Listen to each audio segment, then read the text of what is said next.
Hey everybody, want to tell you about an amazing event called FAB, Females and Business. It's a 2-day inspirational and education workshop created by women for women in the hospitality industry. It is taking place in Charleston, South Carolina from Sunday, June 9th to Tuesday, June 11th. Yeah, this event is going to be really cool, and it's featuring a lot of people that are friends of the podcast, former guests on the show like Katie Button and Chidi Kumar, as well as other very impactful female business entrepreneurs in the food and beverage industry. Why attend? Well, it's about investing in oneself. Knowledge is power, understanding your worth. And here's the kicker. If you don't think you can afford the $600 fee that it takes to get in there, have your boss pay for it. Because that's the first step in understanding your worth and your business's worth. Once again, this is FAB, Females and Business. Check their website out. thisisfab.com. You can also click the link in our show notes, or you can check out our Instagram for more information.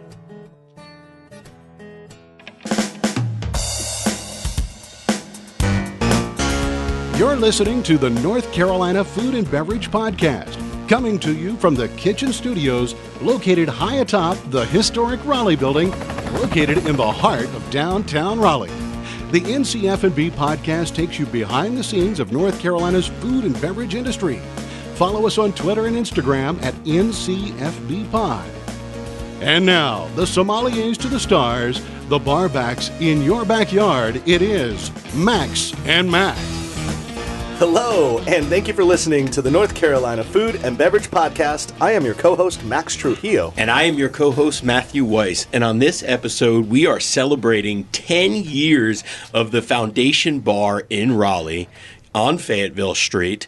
And we have the co-founders and owners, Mr. Vincent Whitehurst and Mr. Will Alphin. And before we get to them, they have their two, let's say, front runners. You guys are like the showrunners, the D.B. Weiss and David Benioff of Foundation, Mr. Kyle Hankin and Garrett Waddell. Hello. I get that reference. Nice. Welcome, gentlemen. This is awesome. We look out and see Foundation every single day as I'm sitting. Well, I do when I'm sitting here editing or looking across the way, and it always makes me thirsty. I'm always like, oh, I got to get over there. But we've had the gents over at Longleaf Swine on recently talking about their new barbecue joint. And, of course, the burger's always there on Sunday nights. There's always so much cool things happening. But really, the coolest thing that's happening is the celebration of the 10 years of Foundation, which has culminated into a book that we all in this room looked at and gazed upon for the first time just 4 minutes ago before we turned on these mics. And so let's get into that right now. Will, let's talk about this book. Let's talk about the impetus of this book. Well, when Foundation started about 10 years ago, downtown Raleigh was a completely different scene. I mean, it was just coming off its ghost town years. And Fayetteville Street was reopening, and Vince and I decided to take a chance on opening this little basement bar. And, you know, looking back on it, we realized what a sort of important contribution it's made into the Raleigh and sort of triangle food and beverage scene. And so we just wanted to document it. We're extremely proud of it. We're extremely happy with it. And we thought, you know, over the years we've had local artists, we've had local writers, we've had a slew of really great talent that's worked behind the bar that have gone on to do, you know, other great bars and restaurants in the area. And so we just wanted to document that and celebrate that and do it in a way where everyone contributed. It's not so much of us, Vince and Will, talking about what's great about Foundation. It's like, let's reach out to everyone and get their input. So a little bit of the high school yearbook idea that, hey, let's represent everyone that's had a piece of this community of the bar. There's even a spot in the back of the book for autographs. Get your favorite bartender or your favorite. Keep in touch. Exactly. KIT 2019. Sorry, so sloppy. This is amazing. I mean, this is a who's who of the Raleigh food and beverage scene, especially cocktail wise, and it's awesome. Yeah, you have your alumnus in here, and you just look through some of the names, and I love it that it's in order of the hours worked. So at the very top of the list, Kevin Barrett and Alex Flynn. Yep. Not that Kevin Barrett needs any more acclaim. That guy guy gets a claim on our show all the time. We gotta stop talking about it. But no, seriously. And then it's a who's who from people that are in prominent positions in Raleigh now, like Jordan Hester, who's the beverage director for Beta Monda. Lewis Norton over at Bittersweet. I mean, everybody on here, Alex Flynn, who is, now known as the Copper and Kings guy, which is brand awesome ambassador. But then, what's funny is not too far from the top is good old Kyle Hankin, and just a couple spots down is Garrett Waddell, the current masters of the stick. That's right. They've put in their time, sure. He got there a few months earlier. Yeah, so Kyle, you were first between the two of you. That's correct. By, I don't know, 3 months, 4 months, something like that. Something like that. Yeah. That's interesting. So how long have you been there? 3 years and some change, I think. Okay. Was at Fox Liquor Bar before that, and then decided to jump ship and learn more about whiskey. So, no. And I think that's good to know right there is that the Foundation is kind of, it's a whiskey bar, like, primarily, is that? Well, the way Vince and I think about it, the Foundation is whatever it is to you. So if you're a whiskey drinker, exactly, then it's a whiskey bar. Our landlord calls it a lounge, and we're like, yes, sir, it's a lounge. Our insurance agent calls it a wine bar. We're like, yes, sir, it's a wine bar. So, we have a great selection of North Carolina beers on draft only.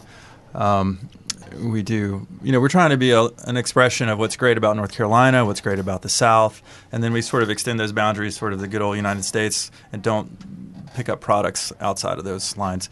And really that was a sustainability play for us from the beginning. It's like, how can we do drinking but do it in a sort of locavore fashion?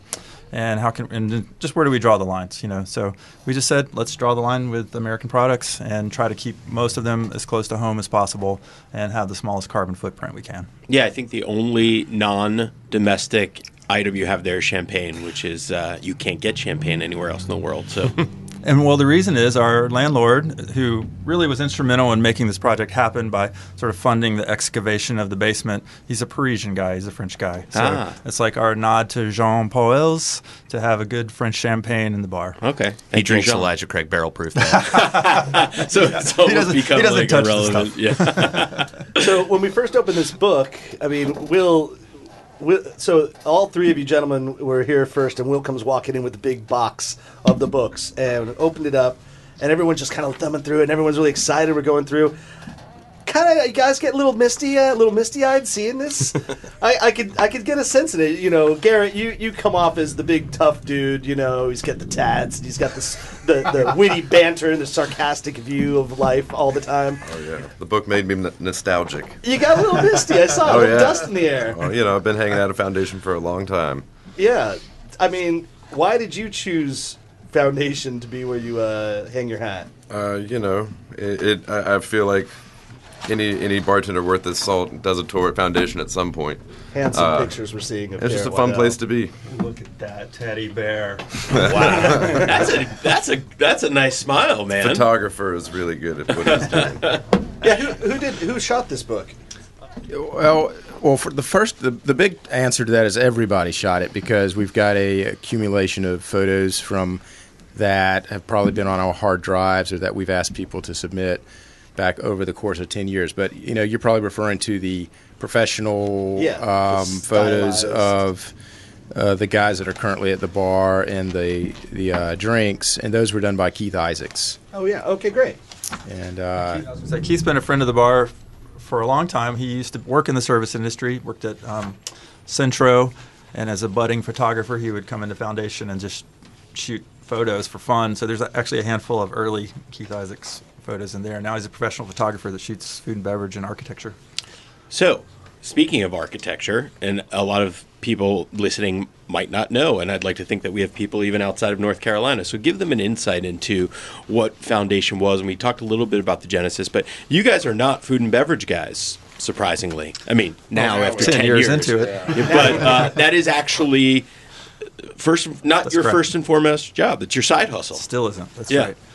So, I mean, the genesis of the bar was really that Jean Paul's hired Vince and myself to renovate his newly purchased building on, on Fayetteville Street and downtown Raleigh. The brand new street was opening up. It was sort of this new chapter in downtown Raleigh, and he was excited. Because before that, and this is way before my time being here, you couldn't drive down Fayetteville. It's correct. It was a pedestrian mall. It got converted in the early 70s, which was a trend throughout throughout America. Take these dying downtowns, see if they could breathe some new life in them. So it was literally, there was no driving. It was a pedestrian mall. A walking promenade. Yeah. Yes. Because for people that can't see, you have on one side you have City Hall, and then it's the Museum of what's on the other side? Hall. Memorial Hall. Yeah, you've got the state Capitol building, and then you've got Memorial Hall at State the Capitol end building, of Fayetteville Street. And at the time, while we were planning our project, Fayetteville Street was completely torn up. They tore it up. It's got to be 2006, 7 when they had torn it up, and it was a big project. So they were working on that street for a few years. Yeah. And during that time is when we started.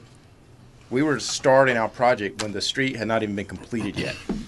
So pretty much when we opened, the street had been opened a few months, a year maybe. Yeah. That's crazy. So it's like at this point, even though you said it's late 70s that they started it, that street has been open just a little over 10 years.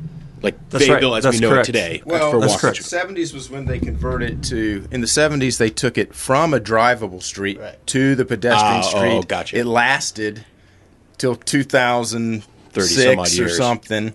And then they said, this isn't working.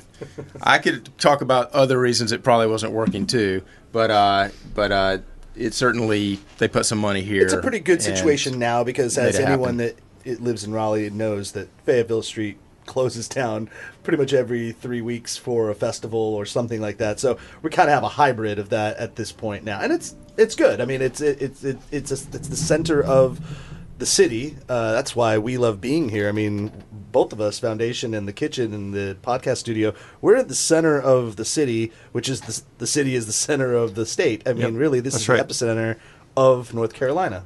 We think of it as North Carolina's front porch, and so we have always sort of tried to behave like we're sitting on the front porch of our fine state. The city of Raleigh did a really smart thing. They put in a little bit of public money, and then there was huge private investment. And so downtown has really become just a brand new place. There's so many new bars and restaurants in the last 10 years. They're still popping up.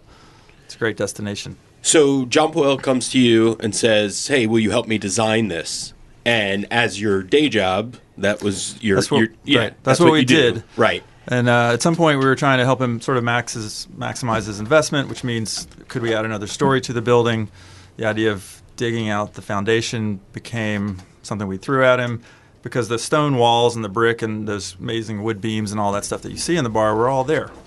Of course, it was a crawl space. This is what it looked like. Yeah.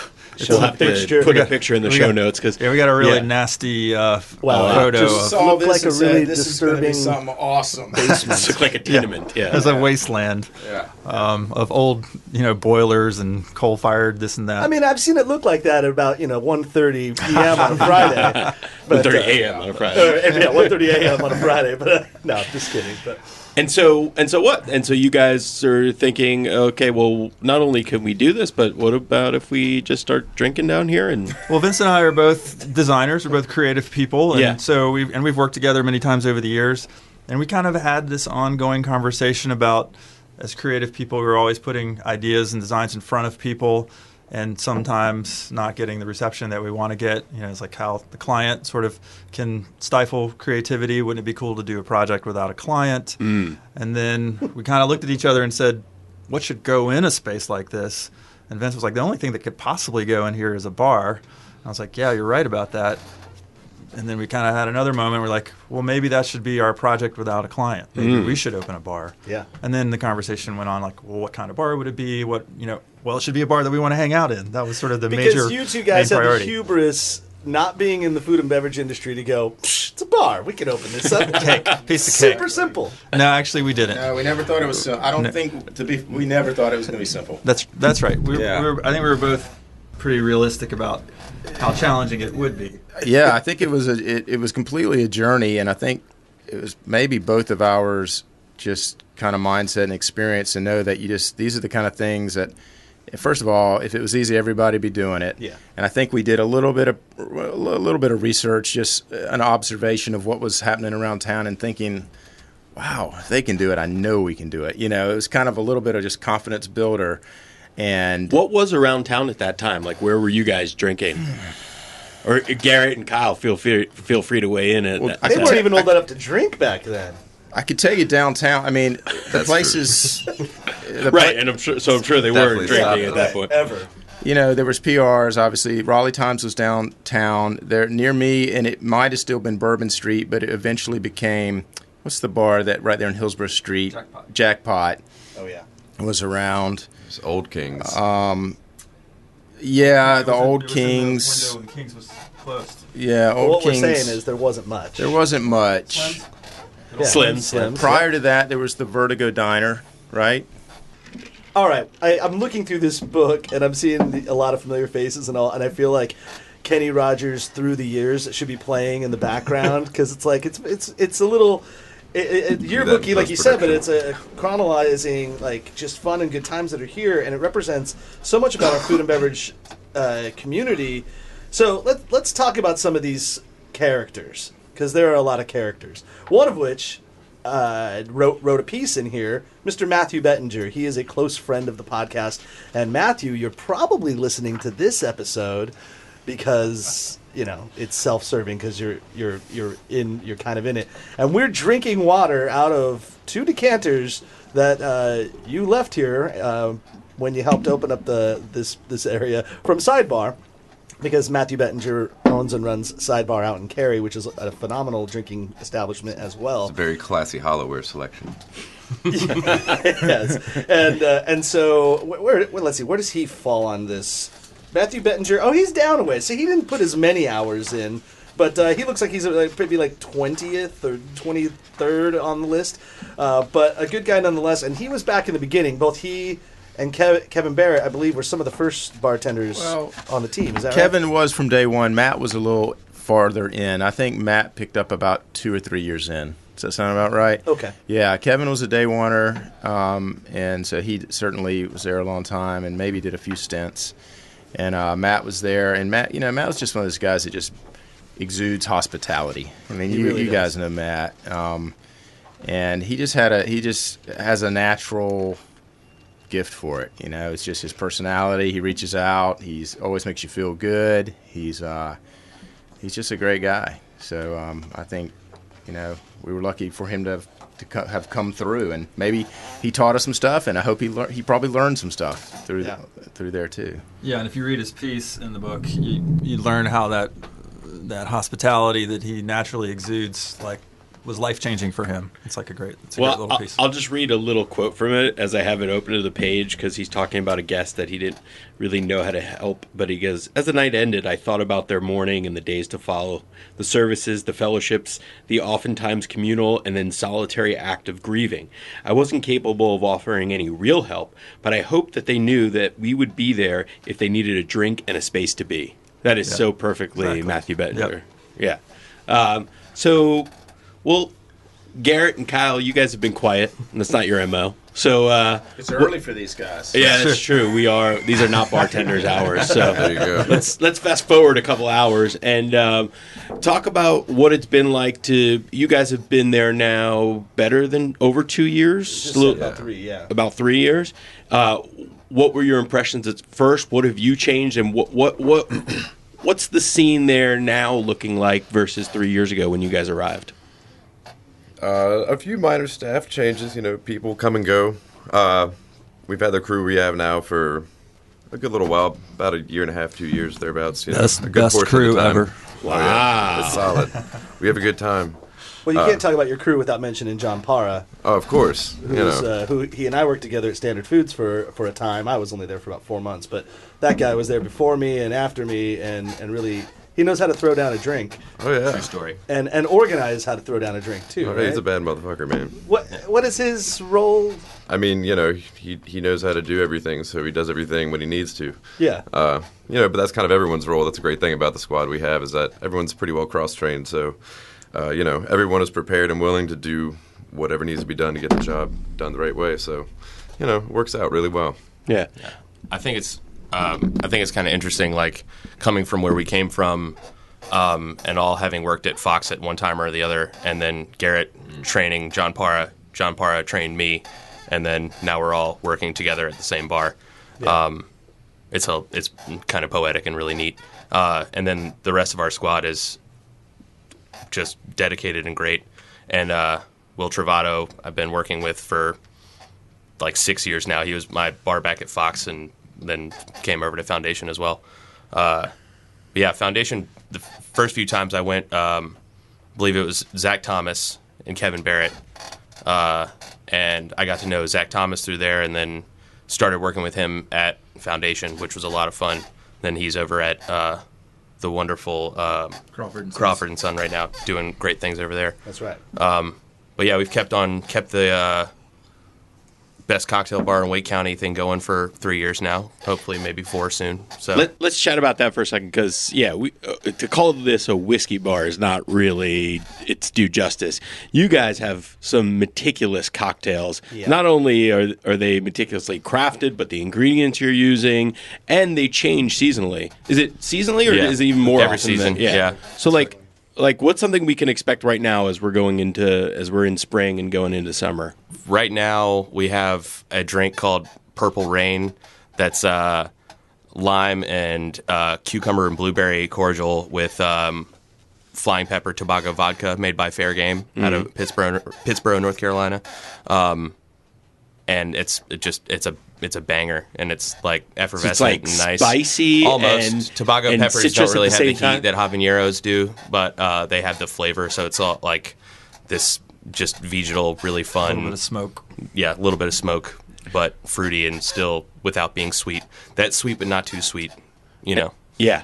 The thing that everyone craves. Was that element always there from the beginning, like the meticulous cocktails? Well, yes. Okay. Well, yes, it was. So, I mean, if you would call Foundation anything, I think you'd call it a cocktail bar. Yeah.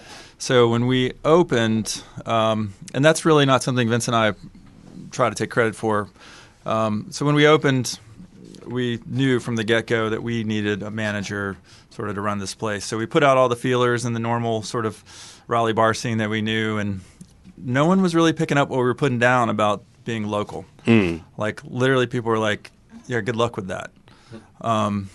Until we finally got desperate, we put an ad in Craigslist, and a fellow named Andrew Shepard picked up on it. He already knew about the place and had said he was planning on reaching out to us.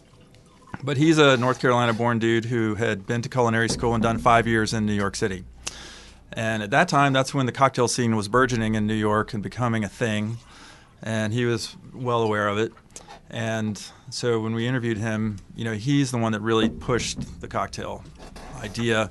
And it was right in line with what we were trying to do. We wanted to do something that was authentic, something that used local ingredients, something that was creative, And so this sort of culinary approach to drinking was right down our alley. And he had some really, we'd say, we want to use local products, like let's use Cheerwine. He'd be like, why don't we just make our own sodas? And we'd be like, hell yeah. So he sort of brought the cocktail thing to us, but we were out of the gate. That's what we were, was doing the seasonal cocktails, and we've done that all along. I want to ask you about this bottle that's in front of us, which commemorates the 10 years of Foundation. But we're going to take a quick break to hear a word from our sponsor. When we come back, let's discuss why we're looking at this liquor. We're going to take a quick little break from today's podcast to speak with our friends over at the Forrest Firm. And today we have a new voice. Everybody welcome Miss Leslie Lasher, an attorney at the Forrest Firm with a focus on employment law. Welcome. Thank you. I'm so happy to be here today. Yeah, this is exciting. Leslie Lasher, I got to say, and you've probably heard this before, your name does sound like a supervillain's alternate name, right? Yes, I get that quite often, actually, or a news personality. But yes, it's Leslie Lasher. Well, Leslie, because you have a focus on employment law, a lot of content that we talk about here is based on hiring, longevity, the workflow, all of this in the restaurant, food and beverage industry. There's so many employees and so much going on that we would love to dive in a little deeper. And so also for anyone listening, if you have questions, please email us, ask a question, and we'd be happy to speak to an attorney at the Forrest Firm about your questions. Let's talk about something. This actually came from Matt Weiss, who's at home taking care of baby Cam right now. In this day and age of harassment, whether it's sexual harassment or just in general, during the hiring process, what are we allowed to bring up and what are we not allowed to bring up when we're hiring a new employee for a restaurant? You really want to focus on the job duties. Those are extremely important in the food and beverage industry. What are you carrying? What are you lifting? Are your materials 50 pounds of French fries that someone has to lift and put on a shelf? Those are things you want to talk about, but they should be related to the job duties. The difference here would be if someone is disabled and they might not be able to lift that. The appropriate question is, can you do the job duties, not are you disabled, for example, or have you ever been injured on the job? Those are questions that come later in that initial interview process. You want to focus mostly on the job duties and whether the person can do the actual duties. You also want to make sure they fit with your environment and your team. Just staying away, of course, from anything that could be construed as discriminatory based on race, gender, ethnicity, age, and disability are good examples of those. Good to know. Keep it professional, everybody. To learn more about the Forrest Firm and what they can do for you, click the link in our show notes. Or visit forrestfirm.com/NCFB to request a free consultation for your business. You can also reach them at 877-669-1455. Forrest Firm, business attorneys across North Carolina. I think we started off our cocktail program very simple, which I think we still do, and there are drinks that are like, three ingredient type drinks, 4 ingredient drinks that were just like built off the classic kind of drink. When we first opened and we were doing a drink with an egg in it, Yeah. that was like mind blowing to Yeah. the city of Raleigh. Flip.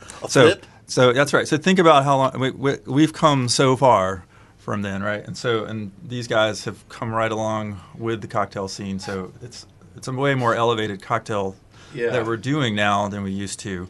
But anyway. I think it's one of those things that is every few years, or as different managers, they're more embedded in the cocktail scene. What's happening. I don't want to say what's trendy. Sometimes it is what's on the edge of the trend, and sometimes it's just that experience of doing this for years and years. But I want to say they've always kind of kept up with at least what is happening, but also what is interesting to them. And the thing about me and Will is when we hire somebody to be a manager, or they're also basically our drinks directors. Right. And so the thing is, we curate a little bit, but it's pretty much a huge leash. Do what you feel is creative, and run with it. And so we give a lot of creativity. And I think for the people who work best with us are people who come in and they have a desire, they want to be creative. They're probably somewhere where they're maybe not given that amount of latitude. And we're just like, you have the latitude, do your thing. And everybody, I think, has kind of stepped it up or done something different. And I think these guys are on a little more meticulous note than a lot of people have been by making their own cordials. And a lot of the stuff they do with processing fresh fruits and seasonal stuff, it's pretty impressive. Yeah, Kyle, what's the most complicated drink that you have on the menu right now? Complicated on what part? Yeah, none of them are complicated to make. They're all the ingredients are complicated and the prep for them is complicated, but none of our drinks are hard to execute. So all of them and none of them, basically. They're all like, if we didn't batch things together and didn't do the cordials the way we do, we'd have 11 step drinks. Yeah. And we don't like doing that because that's unnecessary. Yeah, it's unnecessary. Bad for the bartender, bad for service, bad for everyone You're not gets gonna be thirsty and selling angry. drinks. That's I guess a good question, because you hear that from drinkers, the audience members, about craft cocktail bars that it takes so long, just make the damn drink. But you're being proactive on that by doing all the hard work before you open. Well, that's the thing. The program at Foundation kind of writes itself just based on what they want. Foremost, we don't have anything that's made outside the country. So from a cocktail point of view, classically, that is a little bit limiting. Because the whole cocktail movement was born of using liqueurs outside of the country. During Prohibition, when people went abroad. because we don't have that, we kind of have to take advantage of all the local produce, and so. Like to create that flavor that you're looking for. Exactly, to be able to create a dynamic and interesting menu every year that's different and changing and kind of keeping up with trends, you have to like really dig in and take a highly culinary approach to making all your stuff. And then with that, we're also mostly a cocktail bar. We do have some food options, but a large part of our business is based on doing craft cocktails at volume. And so in that regard, how we approach menu writing also kind of dictates itself, because you have a choice in craft cocktails. You can either do the work like a la minute right at the time of sale, like juicing everything fresh and like muddling all your stuff. Juicing per drink. Juicing per drink, which, sometimes is the way people do it. But anyone that does that, they're not doing the volume that's going to keep the lights on. You know what I mean? And so then you've got on the completely other end, everything is done ahead of time, where you are literally just pouring something in a glass and handing it out. And then you've got to find a balance somewhere in between that, So we found ways to utilize all these fresh ingredients and streamline it in a way that we're able to, swing drinks at a much higher volume than you normally see in a craft cocktail bar. It's a pretty fast pace. I mean, you got to, what I mean? I mean, as a person that goes there and gets cocktails from time to time, it doesn't. I never feel like I have to wait long to get a cocktail at Foundation. That's the goal. Pretty cool. You know what I mean? And that was also a process. Like in the beginning, when Kyle and I first came on, like there were, and on weekend service, you'd have a queue of tickets that you'd just be like pulling from, and now, as soon as the ticket prints, it's like that's getting made and going out. Like no tickets wait. Yeah. That's the other thing, like business perspective, and I think probably Vince and Will, you somewhat directed this, is that it has to function that way because it's not a huge space. So you can't do an enormous amount of cocktails, like one per person. You need people to be drinking at a somewhat high volume because that's what's going to, like you said, keep the lights on. Totally. One other question about the domestic. What happens when somebody doesn't know about your place, they belly up to the bar and said, can I have a margarita? Well, we have a conversation, basically. I mean, people are fairly amenable. Sometimes if someone's just coming in for a Jaeger bomb or something, it takes a little bit longer to kind of bring them around to our way of thinking. But, it's just always a conversation about, what do they like besides that, or what is it about that they like? If they want a Jaeger bomb. There you go. Exactly. Coming out of Asheville.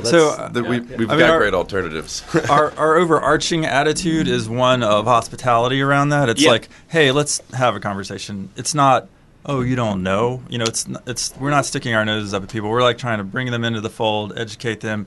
And we have a ton of converts, right? People who think they like this one thing, because sometimes people are just lazy. Like they figure out the one drink or the two or three things they're comfortable drinking, and they always stick to those. But that's a sommelier's plight as well. I mean, Matt and I have gone through that our whole lives of like trying to educate people on saying you don't just have to drink Chardonnay. There's so much more out there. Well, it's the same exact conversation that you guys said about doing a project for yourselves versus a client-dictated project. Right. Exactly. Yeah. Exactly. But specifically because we don't do agave, we can't do agave really outside of. I mean, I know that Arizona is now doing some like tequila-like spirits, but how do we solve that problem? How do we get agave, or how do we? How do we make drinks that are tequila based, or something like that? There's a couple things we do. There's a really great whiskey out of Charlotte from Great Wagon Road Distillery called Drumlish Poutines. It's an Irish-style white whiskey that has like kind of the same backbone as a white agave spirit, which works really well in shaken citrusy drink. Also, I'll just sell people daiquiris. Because, if a lot of people haven't had like a classic 3-ingredient shaken served up daiquiri, and they think it comes from like a machine and it has a fancy straw and whatever. And I'm like, no, the daiquiri is a 3-ingredient cocktail like a margarita is. And then it's bright, it's citrusy, it's tart. It's everything that you would expect so a with cocktail the rum, to taste like. Are we breaking the rules a little bit with rum? Do you guys go into American the islands? territories. Right. American territories. That's still so that includes what? And Pittsburgh. And Nightdale. Yeah. I don't know if you guys. I'll give a shout out to Lassiter. K-Town, stay down. St. Croix. and Well, Barbados? Puerto Rico. No, not Barbados. Oh, Barbados, yeah. I wish Barbados. Plantation. Oh, yummy stuff. It's also funny when not having domestic stuff when, people like come in and they're like 15 Fireball, and I'm like, yeah, can't do that for you. Offer them something else, and then they laugh. They're like, you don't have Fireball? Y'all are going to be closed within a week.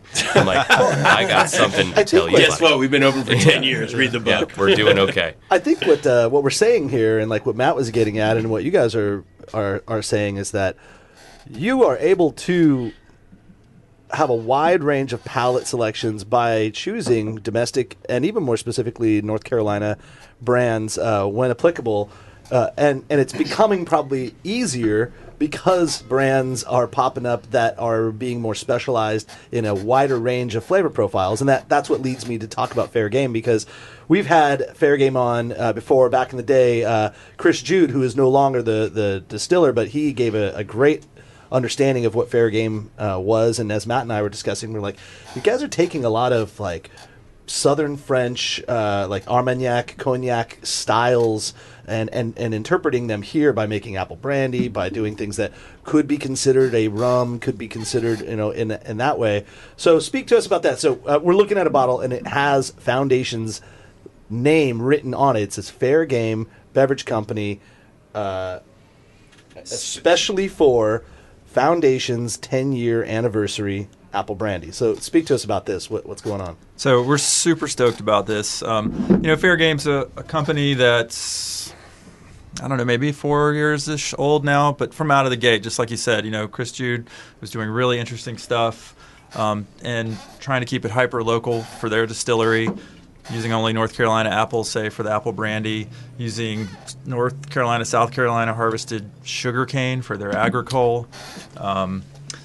And so we've been following them, keeping their products in the bar, and at one point we said, hey guys, let's do a collaboration, and that was about 3 years ago. And so they put some apple brandy in a barrel, and so it's been in there for 3 years. It's as they like to remind me. So when Chris was the distiller, his assistant was a woman named Rose. Yeah, Rose, right? Yes, I'm just blanking on Rose's last name. Dreyer, I think. And anyway, they were bottling it to Beyonce had just dropped a Lemonade album, so that's the story. They always called it the Beyonce barrel, and so that was our barrel.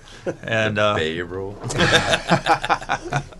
And so it just they just bottled it for us. They bottled it at 100 proof, which we're super stoked about. There is no North Carolina made 100 proof apple brandy available or coming online anytime other soon. 100 proof apple brandy available There's no anywhere in North Carolina. It's a rare bird, and it happens to be really delicious. And exclusively available at Foundation Bar. No, it is. This is delicious. This is really exceptional. The applications for that, I imagine, are endless. Yeah. Oh yeah, we're excited about having that. I mean, not just the proof, but the brandy itself is exceptional. The stuff, the regular stuff is really good, but I like this. The more age in the barrel has given a lot of kind of burnt caramel confectionery kind of tones. Totally. Deeper, richer apple flavors, and I think that fruit note really comes through better with the 100 proof. I could drink the agricole every single day. I mean, maybe it sounds like I have a problem, but no, that agricole sounds like you have a solution. If you've listened, speaking of finding a solution for finding your beverage needs, we're going to take one other moment to talk about Triangle Wine Company, which is a great supporter of our show, and they sell a bunch of great wine, great beer, some vermouths and mixers as well. You can find them in 4 locations, whether you find yourself in Pinehurst, Holly Springs, Morrisville, or Cary. Chris and Glenn are great guys, great supporters of the show. They have a great little bar there as well where you can get wine and beer. And also use the NCFB promo code and you will receive a nice discount. So trianglewineco.com. They will also deliver at some point. Bing! Ding. Yeah, totally. All right, there's a couple parts I want to get into. You guys devoted a few pages to art, and art has been a driving force for the stylization of this place, but whether it be the actual menus that you've crafted, the menu covers, or just art hanging on the wall. I do happen to know that Mike Rosado, my buddy here at the kitchen, is scheduling soon to put a art installation, maybe in July or June, something like that. Yeah, July. He's up next. Yep. Yeah, and he is stoked. Actually, that's where I first tried the foundation 10 years. He and I went to just kind of we sat at the bar, we kind of looked at it. He was kind of vibing, kind of figuring out what he wants to do. And Para was like, try this. And I go, oh, I love that stuff. He's like, no, you haven't had this yet. And it was the 10-year apple brandy. I go, ooh. So I tried it then. And yeah, it feels good in the belly. But let's get back to the art idea. And, I mean, notable people. Shameless plug for Mike Rosado, because he also has a podcast that I produce called the Pencil Pushers Podcast, which features not only local, national artists in general that do graphic design and comic books and just art in general, but we've had guys like David Eichenberg on, and he is somebody that had done a menu before. So what's the connection there with the art, and why has it been so important to you to have local artists represent your menus? Well, I think both me and Will, maybe being in the design community, have just always been supporter of the arts. And it's, I've got friends that are artists, and Will's got friends that are artists. And so I think it just was a natural thing that I think early on, we opened the bar and we're like, we love these barren brick walls. And after maybe a year or two, we were like, it wouldn't hurt to have some art up on the wall. And I think we had some folks approach us, and I think we did a few hung art shows, and I don't know exactly when it kind of. Well, you're looking at a chronologization. I mean, I was the first artist to do it. But what happened? I think I might have literally showed up at one of our meetings. I'd scribbled something on a menu and said, "Dude, we're going to start putting art on the menu, right on the cover." And Will was like, "Yeah, let's do it." And that's kind of a lot of how some of our decisions happen. One of us just said, "Let's just start doing this." Okay, let's do it. Didn't think about all coordinating it as now that we've done it for 5, 6, 7 years, we're just like, this is, you got to plan this stuff ahead and all. But we just so what we do is quarterly when we release our the new menu for the season, we have an artist that will do the cover art, and we'll also hang a show. And we've been doing that steady since, I don't know, the year since 2012, right? Yeah. So look at 7 years or so. 7, 8 years. I mean, it's really cool. And everybody, when you get this book, just looking through all the different covers, I mean, the expression of art is so varied, and there's some abstract, there's full detail. There's just a lot going on here, and it's great because it just paints a picture of what's happening in the community, essentially at that time. That's right, and it's not necessarily like it's there might be some highbrow and some lowbrow and everything in between, and it's not we don't do too much resume reading. It's people submit art, and if it clicks with us, it might have been your first piece of art you drew, but if we think it would look cool on the wall, then you're probably going to be on a menu.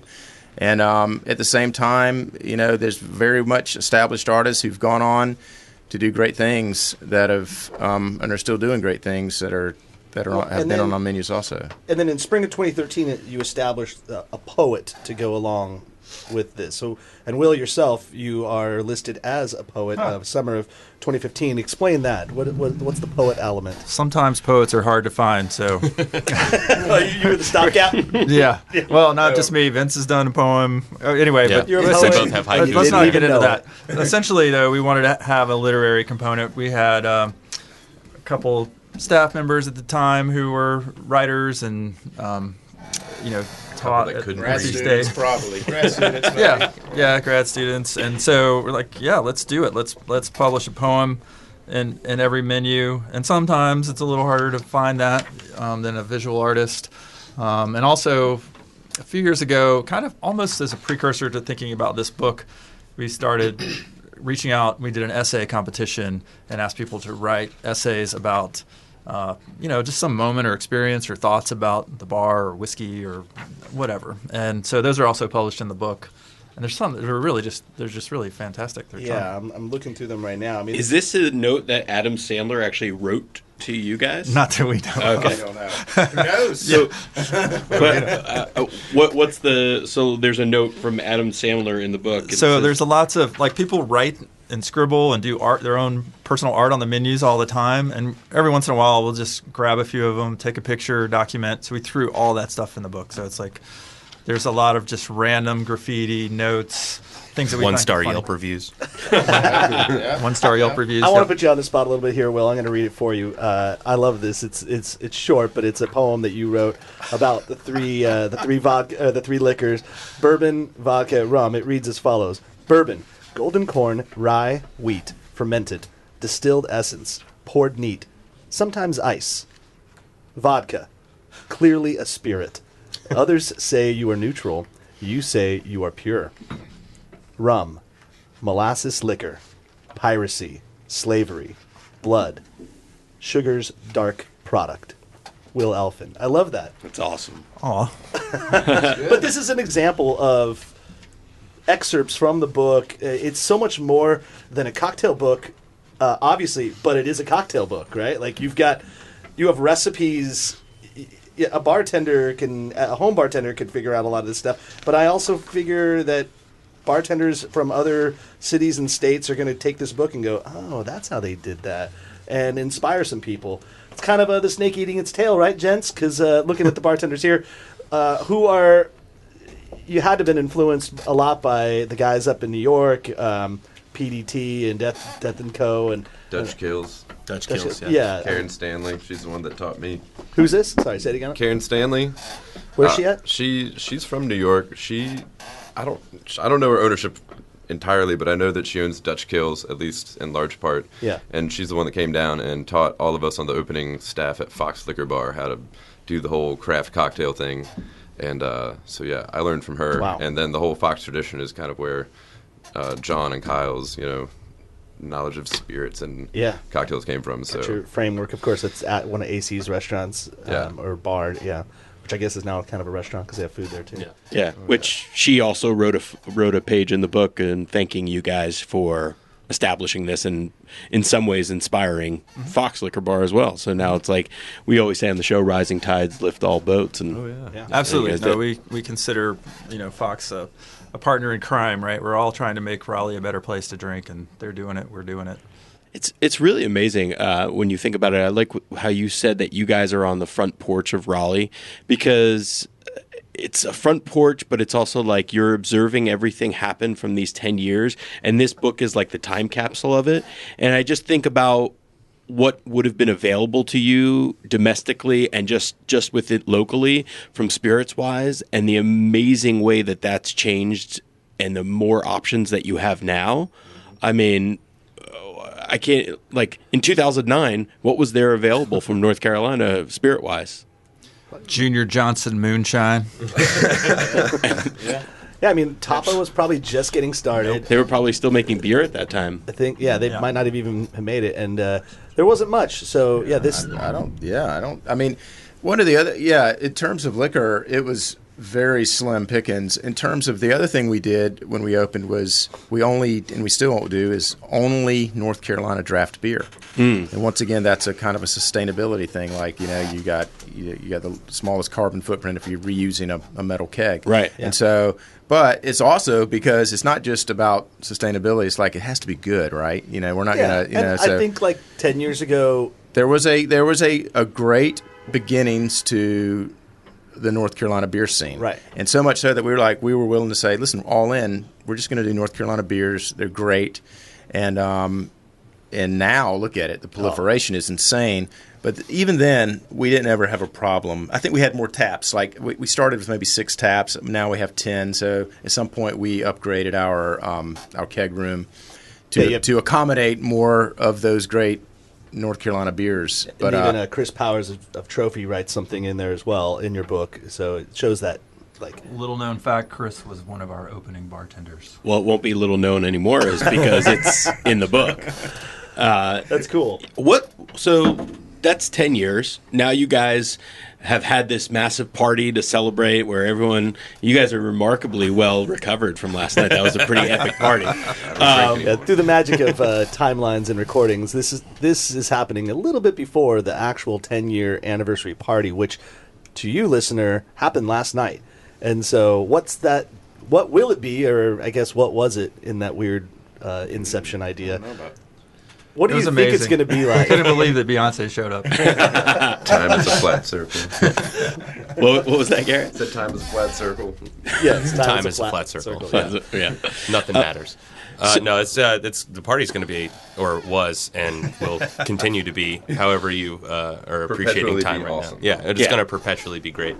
Yeah, I mean, we're looking the forward party to it. will go on at Foundation, Yeah. so you can go there and find this. And as far as the book, so is this going to be like purchasable online and everywhere books are sold, or what's the deal with it, or is it? So we will have done a book release at the party. Okay. And then it'll be available in the bar. And Just only in the bar. Yeah, I mean, we haven't totally worked it out. We may go. Try to get it some other places, but we haven't worked on that at all yet. Okay. Yeah, we have not approached places yet. Because as Max said, there's some awesome recipes that you can easily make at home for your own enjoyment if you follow the recipes. I mean, I've talked to one person who was like, "This would be a cool thing if I don't even know what Foundation is. I would like Yes. this book. This would be an interesting thing just to learn about this little piece of history in Raleigh, and like you said, and the recipes and the cocktails too, but the story." Absolutely. Yeah, there's so many bar books out there that have continuously done the same thing, and not to say that they didn't teach people something fantastic, like the PDT book, teaches you how to set up a bar and all these wonderful recipes and everything. But the first one I read that like really got me super interested in cocktail bars was like just the preamble in the Death & Co book, which gave you an insight in like what actually being in the bar feels like, and what being behind the bar feels like. And the Foundation book does that throughout the whole thing, because it is absolutely a memoir of the bar and like of the people that made the bar. It's really neat. Well said. It takes a bartender to put his words together in the right frame of mind, right? The Yeah. bartenders come back to be kind of like ethereal in this whole thing, but a bar, in essence, is that social room, right? It's that connector. It brings people together, telling stories. They're imbibing. When I was sitting there with Mike talking about art, our stupid conversation went on to why we have an electoral college, and we got heated, and I'm with him in that I don't think we should have it, but I was also explaining why it exists, and he's like, yeah, but it still doesn't make sense. And we're going back and forth, and Para is just looking over there like, man. And I go, sorry, I know we're bothering you right now. He's like, no, please, you're supposed to talk like this in this place.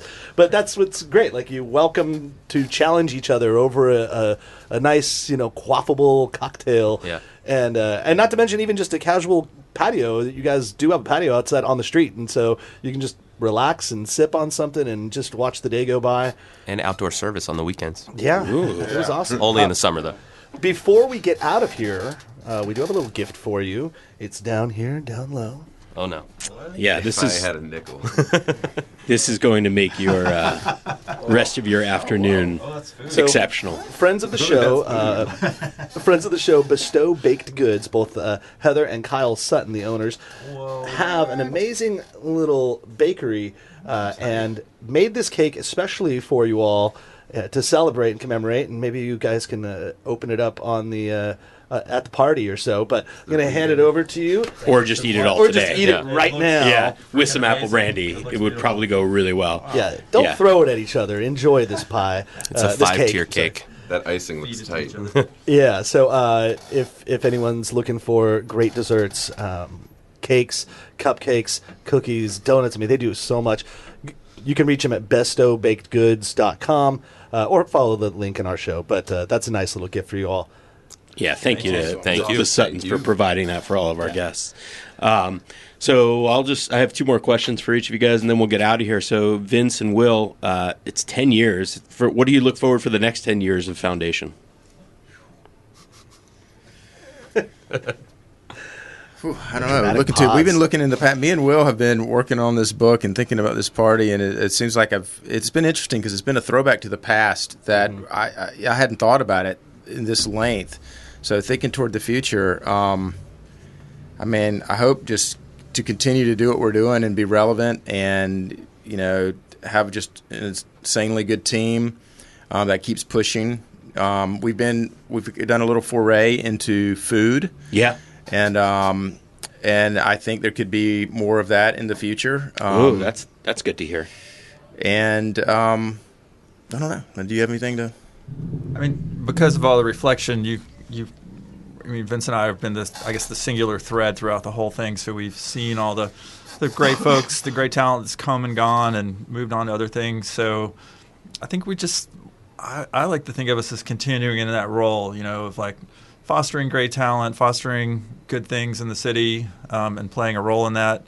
So, and we're open. Like, I think one of the things that's positive about Vince and I is we're open. Like, we want feedback. We want input from people like Kyle and Garrett, and so to say exactly what it'll be in the future is impossible, because it'll be a team. It'll be this it'll collaborative. Evolve. Yeah, it's always collaborative. You don't know what you don't know. Right. Admit that. So Kyle and Garrett, question for you guys as mixologists. You can both answer this. I don't know if you call yourself that, bar directors. Bartender. Bartender. Whatever the... Bartenders don't call themselves mixologists. Yeah. They don't. They don't. It's bartenders. Good ones, at least. Yeah. What hits your button on a sense of accomplishment / fulfillment? I want to hear Garrett's answer to this. I've known Garrett. Permission to speak freely. You're Sure, a cynic most of the time. And I like to think of myself as a realist. Yeah. I love the sandwich board up top usually has clever, witty banter that I imagine the two of you probably come up with most of the Mostly time. Garrett. Yeah. So Sometimes just screaming into the void, Yeah, so what does success look like to you on a day-to-day level? That's a great question. I don't know if I've ever thought about that.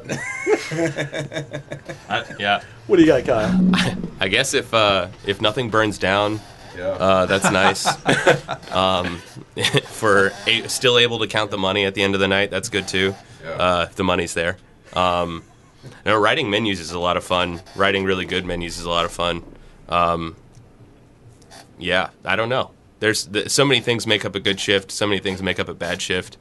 That's what I like to put the difference of, like, somebody being behind a bar and then somebody who can make drinks is like somebody who can keep doing it day after day and like keep making whiskey sours and like, maybe my elbows won't work in a couple years, but put the work in and continue to have a good time and continue to be happy about what you're doing. Yeah, do you refrain from shaking by the ear nowadays? You shake more in front of the body to like save the ears. Do it as close to my face as possible. That's the funny thing about shaking. It changes year after year and month after month to like based on what's really sore that day. That's how you're going to change your shake. I don't know. That's all you need to say. Listen, Gary, if you think of something, say it. Go ahead and say it. If something pops up later, just go to our Instagram when we post this, and you can write, "This is actually what fulfills me at the end of the day." Or write it on the sandwich board. There you go. Yeah. No, I mean the job is really fun. It's really fun to see people enjoying the drinks that we make. It's like Kyle said, the creative element from our perspective, getting to write these cohesive menus that are fully expressive of what is available around here, is really fun. Working to fulfill that vision and still hit everyone. Make something for everybody. And that's satisfying, but the job itself is just, it's fairly laid back, it's a good day is when I don't have to worry about it. Like, I catch folks at the best part of their day, they're off work, they're kicking back with their friends, they're having a drink, what could go wrong? It's easy. I can bring my fucking dog to work, for Christ's sake. They're all good days. That was a good shout out to That was a good answer. Diplomatic. I was hoping he would say, I love when I made that guy so many drinks that he literally fell over at the bar. Oh, no, we serve strictly responsibly. We do not serve people that are visibly I made intoxicated. $700 in cash tips last night. That's what I want fulfillment. Well, Matt, let's get it out of here. Well, it's pretty obvious, you guys, if you haven't been, go to Foundation. You will eat and drink extremely merrily. Thanks for listening to the NC F&B podcast. And if you've stuck with us this long, review us on iTunes and remember, 5 stars are encouraged.